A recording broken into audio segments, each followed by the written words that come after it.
maka tidaklah ada yang berhak di dunia ini untuk dicintai. Itu. Kenapa kita mencintai antara manusia dengan manusia? Itu karena pada manusia itu nampak tajalinya Allah Subhanahu wa taala. Itu. Saya melihat kalian karena saya melihat Allah Subhanahu wa taala di dalam diri kalian. Ketika saya melihat mata kalian karena Allah Subhanahu wa taala nampak di dalam mata kalian. Ketika kalian berbicara dengan telinga saya, dengan suara sampean untuk sampai kepada telinga saya, itu karena saya diberikan oleh Allah Subhanahu wa taala kekuatan untuk bisa mendengarkan suaranya. Maka apapun yang terjadi itu kita akan melihat Allah Subhanahu wa taala. Itu. Kenapa kita senang mendengarkan suara burung gitu? Karena akan membangunkan rasa rindu kita kepada Zat yang Maha Indah. Kenapa kita melihat gunung kemudian kita bisa mencintainya? Karena Allah Subhanahu wa taala nampak Rahman dan Rahimnya di gunung gitu. Kalau tidak ada yang nampak dengan sifat-sifatnya Allah Subhanahu wa taala di alam semesta, kata Dr. Mustafa Mahmud, itu tidaklah ada yang berhak untuk kita cintai gitu. Nah, untuk mencintai Allah Subhanahu wa taala kita harus mengenal Allah Subhanahu wa taala. Untuk mengenal Allah Subhanahu wa taala maka kita harus melihat kreativitasnya Allah Subhanahu wa taala atau makhluknya Allah Subhanahu wa taala. Badi'uz Zaman Said An-Nursi mengatakan bahwasannya jika kita itu berada di dalam sebuah telaga, ada di suatu telaga dua orang, kemudian ada sesuatu yang menutupi kita, kemudian kita dibawa entah oleh siapa, entah oleh siapa ke suatu tempat yang sangat rapi. Di situ ada gedungnya, ada tamannya, dan ada kebunnya, ada hutannya dan lain sebagainya, ada lautannya. Lah, kemudian melihat orang-orang saling teratur dalam hidupnya, itu. Kira-kira di situ kita akan berpikir siapakah orang yang mendirikan istana kita ataukah tidak. Bagi orang yang mempunyai akal, dia akan menggunakan akalnya untuk berpikir bahwasanya tidak mungkin adanya istana yang megah ini tidak ada penciptanya. Maka dalam hal ini Al-Khaliq, kemarin kita menerangkan Al-Khaliq. Nah sekarang Al-Bari. Al-Bari itu adalah eksekusi daripada apa yang dirancang oleh Allah Subhanahu wa taala. Jadi sama-sama artinya menciptakan. Akan tetapi ketika Allah itu Al-Khaliqul Bari'ul Musawwir, itu maknanya jadi khaliq yang ada di dalam ayat tersebut adalah zat yang merancang segala sesuatu. Itu. Tapi ketika Al-Khaliq itu datang sendirian, Allahu khalaqas samawati wal ard, itu di dalamnya adalah maknanya Allah yang menciptakan langit dan bumi gitu. Dan menghiasnya yang masuk di dalamnya Al-Bari'u dan Al-Musawwiru itu. Tapi ketika digabungkan antara Al-Khaliqu al-bari'u dan al-musawwiru, itu al-khaliqu itu adalah zat yang merancang alam semesta ini. Betul.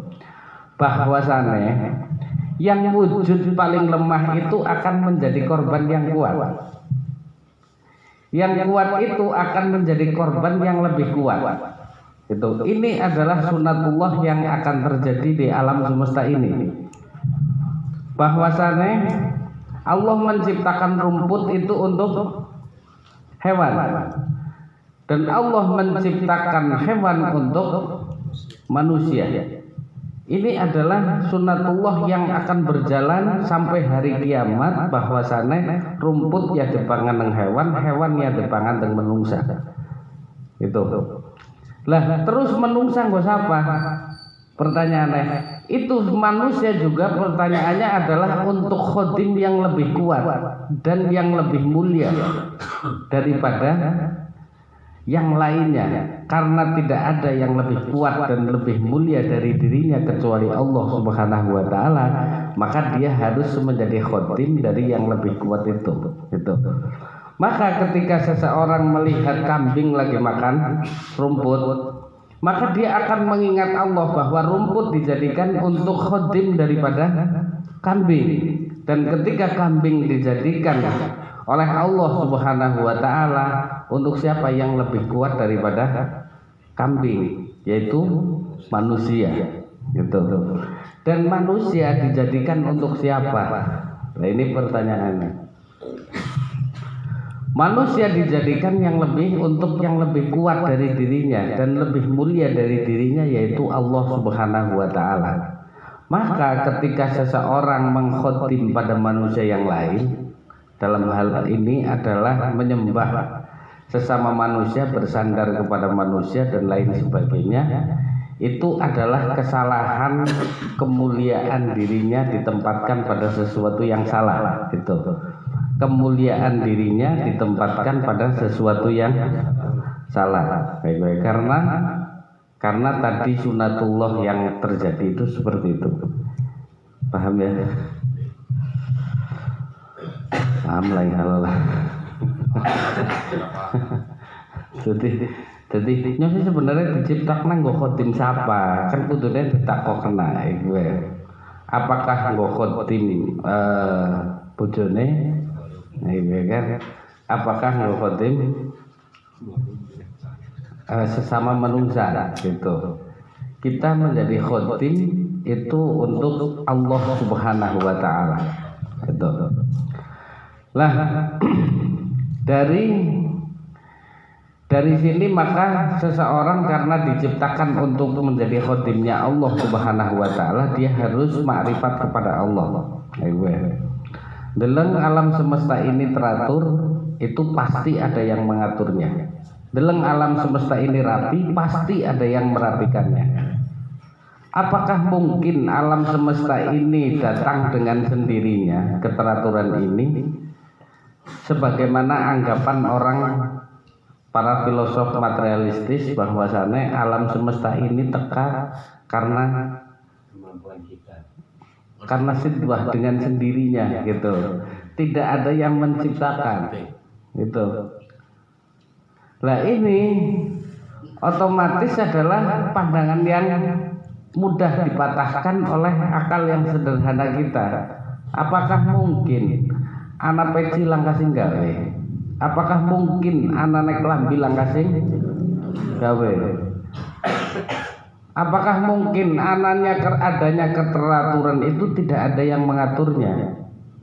Pasti kita akan mengingkari apa yang dikatakan oleh orang-orang materialis, bahwasannya semua yang terjadi dengan sangat rapi, semua yang terjadi dengan sangat teratur itu pasti ada yang merapikannya dan yang mengaturnya. Dan tidak ada yang mengaturnya kecuali Allah Subhanahu wa taala. Ana wong sing ngrasa sih unggal dina esuk-esuk gendong matahari mari ngulon nggih. Esuk-esuk digawe maning mari ngeta. Kan wong sing alam dunia langka, berarti anak subjek sing melakukan itu. Dan tidak ada subjek yang melakukan itu kecuali Allah Subhanahu wa taala. Itu.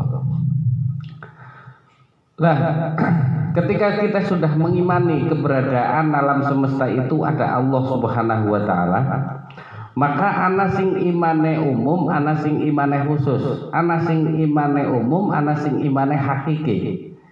Iman sing hakiki, misalnya di Banjaran, di Aji Barang ini ada pedagang besar yang sangat besar sekali. Kemudian terjadi kiriman yang sangat besar.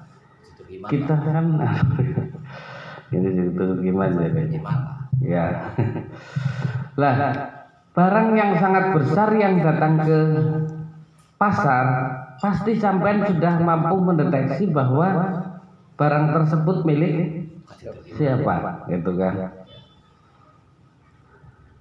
Kemudian barang tersebut sudah dideteksi milik siapa, tapi ini secara umum, iman secara umum bahwasanya barang tersebut pasti milik Haji Turkiman misalnya.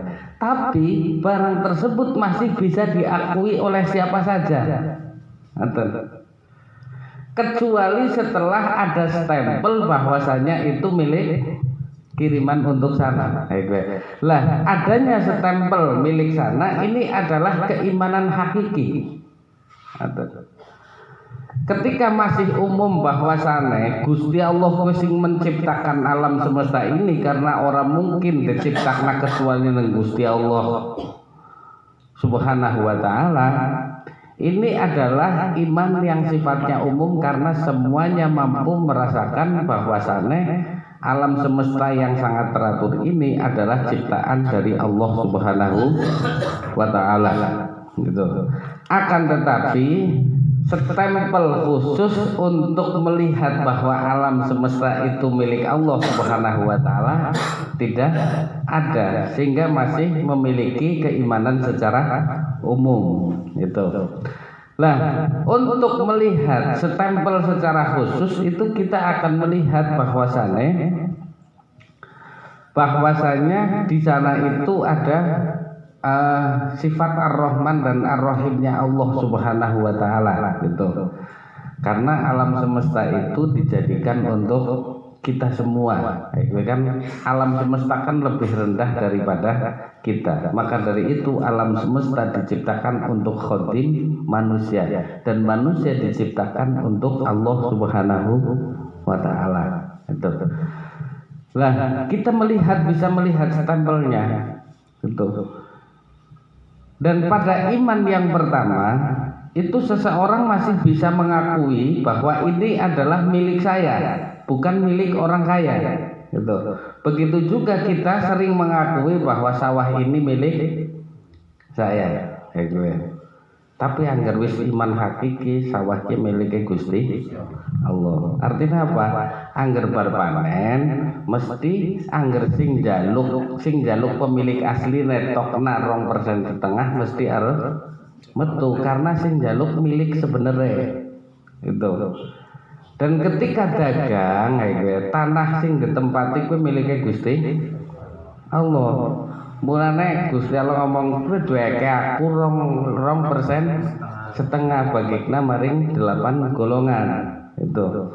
Maka sebagai hamba yang berakal dan hamba yang baik itu dia akan menuruti perintah dari pemilik sebenarnya, yaitu Allah Subhanahu wa taala. Kul kadang kan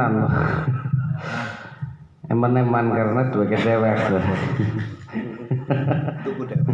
Tuku dewek sih kayak Gusti Allah melu tuku kok kena. Kayak Gusti Allah melu kok kena sih. Wong aku ngurusi nang bank, ngurusi bank dewek. Namaku dewek, Pak. Ini menjadikan apa namanya? Jadi ketika esih sifatnya umum itu esih bisa diaku-aku, gitu. Tapi nek sifatnya hakiki itu sudah tidak mengaku-aku. Artinya apa? Bahwa segala apa yang ada di atas bumi ini, kejadian apapun dan benda apapun di atas bumi ini dan di bawah langit itu adalah milik Allah Subhanahu wa taala. Kami ketika memiliki itu adalah milik majazi, milik yang tidak sebenarnya, Itu. Maka ketika pemilik sebenarnya meminta kepada kita untuk memberikan sesuatu kepada fakir miskin dan lain sebagainya, itu kita tunduk terhadap pemilik sebenarnya, yaitu Allah Subhanahu wa taala. Itu. Kemudian Allah Subhanahu wa taala mengatakan bahwa Allahu yakhluquka wa yakhtar. Maksudnya begini, bahwa Allah itu menciptakanmu dan memilihkan untukmu. Yang mengerti ciptaannya pasti adalah pencipta. Maka dia memilihkan sesuatu untukmu yang terbaik untukmu. Jadi ketika wong mengaku bahwasane yang terbaik menurut kita itu adalah yang terbaik, pasti yang terbaik tidak bisa seperti itu.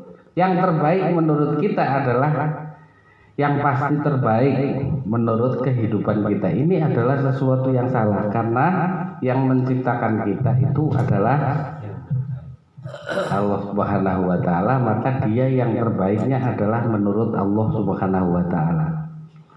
Karena gini, sering kita berbenturan karo donga. Sampeyan angger njaluk barang sing ilang mesti maksa karo Gusti Allah. Pokoknya njaluk ketemu, angger ora ketemu kiye nyombuh arep kepriwe uripe. Nah, ini berarti dia telah mendefinisikan dirinya bahwasanya dirinya itu lebih mengetahui kemaslahatan daripada Allah Subhanahu wa taala.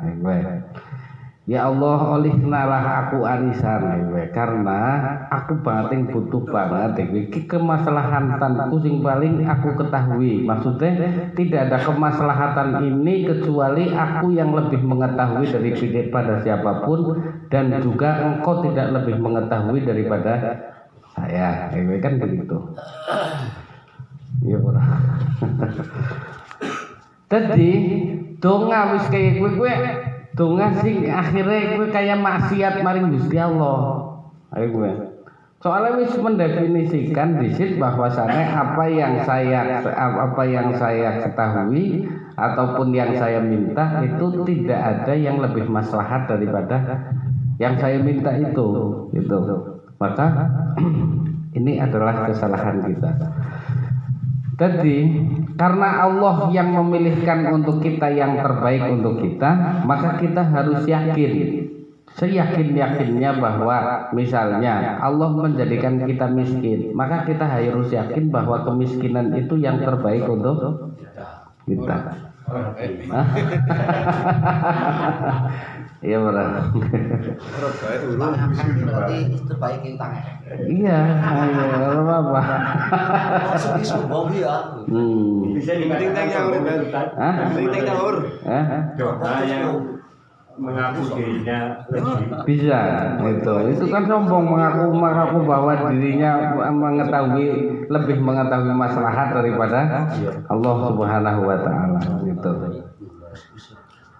Mungkin di balik derita itu gitu. Itu yang terbaik untuk kita. Gue. Iya boleh. Ya tidak lah. Ana wong kami cilik lumpuh. Weh. Orang bisa jalan. Itu adalah orang Amerika. Tapi kemudian karena dalam kondisi tersebut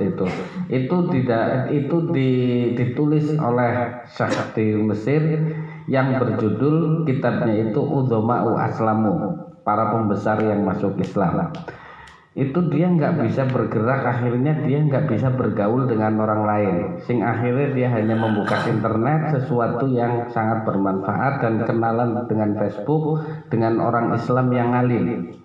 Sing akhirnya dari situ dia berkenalan dan diajari Islam, sehingga beliau masuk Islam dan akhirnya dia hafal Quran. Lah lumpuhnya dia tidak pergi kemana-mana, ini kan yang terbaik untuk dia. Gue. Tapi yang sikile bisa jalan, wis maring di orang boro-boro arep Facebookan untuk belajar agama. Gue. Berarti ternyata musibah itu adalah yang terbaik untuknya. Kita juga nggak tahu. Mestinya kita harus yakin bahwasanya musibah yang terjadi kepada kita itu adalah yang terbaik untuk kita. Jadi orang kesuh karo Gusti Allah. Gue. Musibah lu Utang musibah. Tapi musibah sing murni. Musibah sih deh. Karena pola dewek. Apa itu banting yang musibah? Ternyata makan Tuhan. Ternyata makan Tuhan. Iya. Blabek. Ada orang yang di dalam Udzama'u Aslamu itu dia kepenginnya waktu itu menjadi duta atau dubes di daerah tertentu yang menurut dia sangat licin, sangat menarik dan lain sebagainya. Akan tetapi dilalah dia itu ditempatkan di tempat orang Muslim, negaranya orang Muslim, sehingga dia bisa melihat betapa indahnya kehidupan orang Muslim daripada di negaranya sendiri yang sangat kering persahabatannya gitu. Akhirnya dia tergugah untuk mempelajari kok ada agama seperti itu, sehingga dia memutuskan karena melihat kejadian seperti itu sehingga dia masuk Islam. Jikalau waktu itu dia ditempatkan di tempat yang basah di negeri orang-orang Kristen, maka yang terjadi apa? Yang terjadi dia tidak akan mendapatkan kenikmatan Islam. Maka kadangkala musibah itu adalah nikmat yang dibungkus dengan derita. Ya borak. Dan sebaliknya kadangkala derita itu dibungkus dengan nikmat. Itu kita nggak tahu sama sekali. Mungkin siki sampean ngeluh kayak dagang motor. Dan arep lunga udah. Pengarep transaksi udah kan akhirnya mboten iya mboten ngeluh gue. Tapi nang kono kan kena lah daripada lunga-lunga juga meriang lah maca Quran akhirnya malah justru menjadi kenikmatan yang luar biasa itu. Kita nggak tahu sama sekali. Maka sahabat Umar, ya Allah saya nggak tahu apakah miskin itu lebih baik daripada saya ataukah kaya lebih baik daripada saya. Monggo saya dikasih apapun terserah engkau. Yang jelas saya menginginkan bahwa saya kepenginnya ya dikasih hati sing rido dengan apapun yang akan engkau putuskan pada perjalanan hidup kami gitu. Jadi sahabat Umar, tapi nang kene kan iki angger sampean ditawan nih. Suka dewe miskin tapi rido. Apa dewe sugih tapi syukur.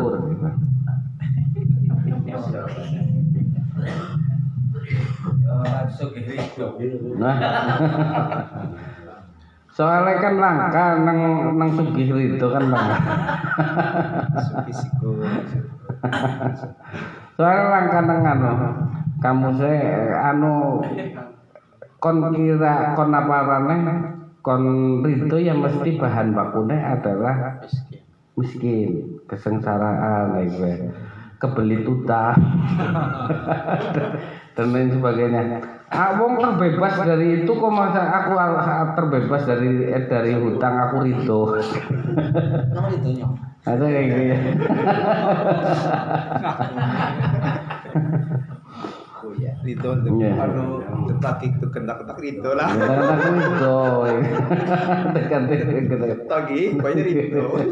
Alhamdulillah. Ya itu juga ditagih deh bedak-bedak wong sing goleti kan anu semuanya adalah kenikmatan yang Allah berikan kepada kita. Coba ngerora di bedak-bedak kayak gue ngaku dadi wong sing paling hebat malah ngaku dadi wali. Iya. Repot maning kayak gue. Kok jadi sombong lah. Masa ana wali di bedak-bedak debt collector.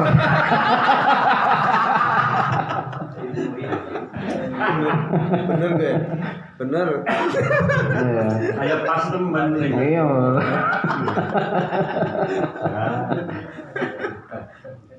Iya. Akhirnya dadi wong sing tawadu. Orang aku. Nah.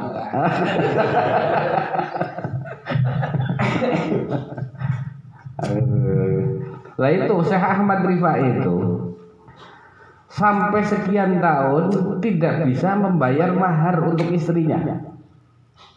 Akhirnya beliau itu sering deh pecuti sampai suatu hari pengikutnya jamaahnya Syekh Ahmad Rifai itu datang kepadanya ke rumahnya lagi melihat bojone iki lagi ngebuki Syekh Ahmad Rifai. Gara-gara apa?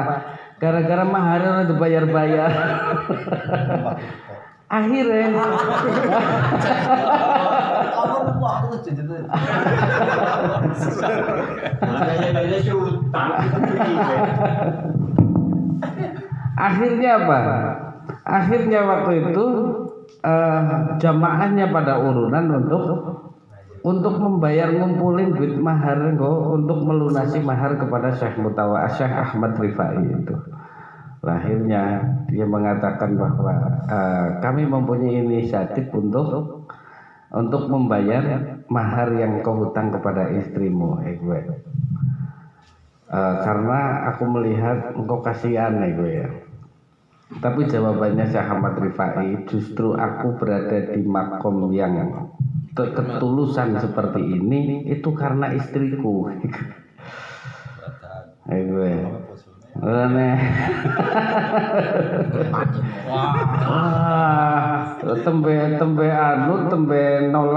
Tembe nolak malam-malam sedela terus mungkur langsung dakolan nar langsung nyumpatan gue kan luar biasa. Si wali jatap ya. Makan kutuk. Urung komplit mahal, karena kayak buru-buru bangun rasa ngaweh bibur.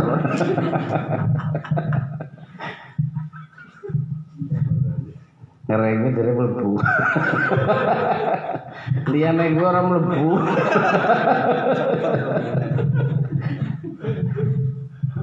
Jadi ini artinya terkadang yang dipilih oleh Allah Subhanahu wa taala itu tidak sesuai dengan apa yang kita inginkan, akan tetapi itu yang terbaik untuk kita. Itu dalam sejarah yang telah berjalan itu sudah seperti itu. Artinya dari zaman Nabi Adam sampai sekarang itu Allah Subhanahu wa taala sudah menjalankan sunatullah seperti itu. Lah dalam kisah yang terjadi pada ini misalnya pada siapa namanya itu Nabi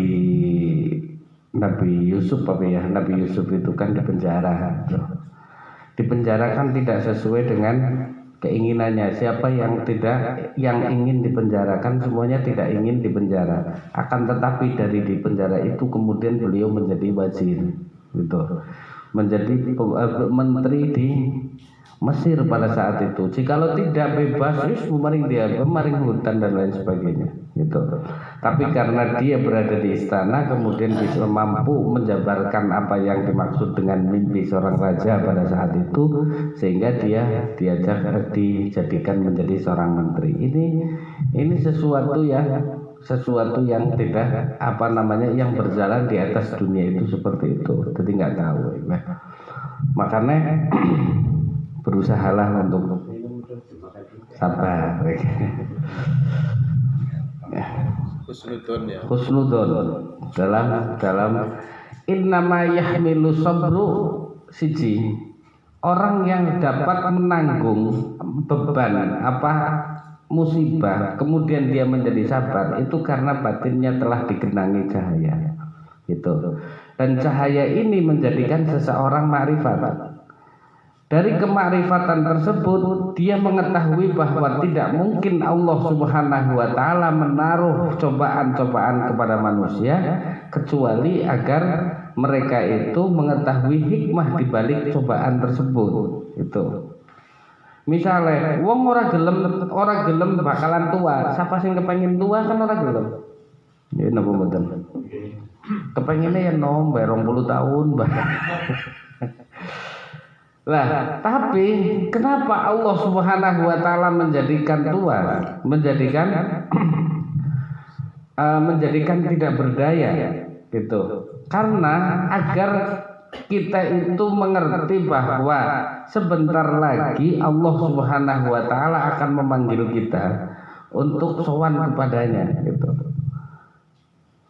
Dari peristiwa itu misalnya wong didadekna 20 tahun terus sing kowe.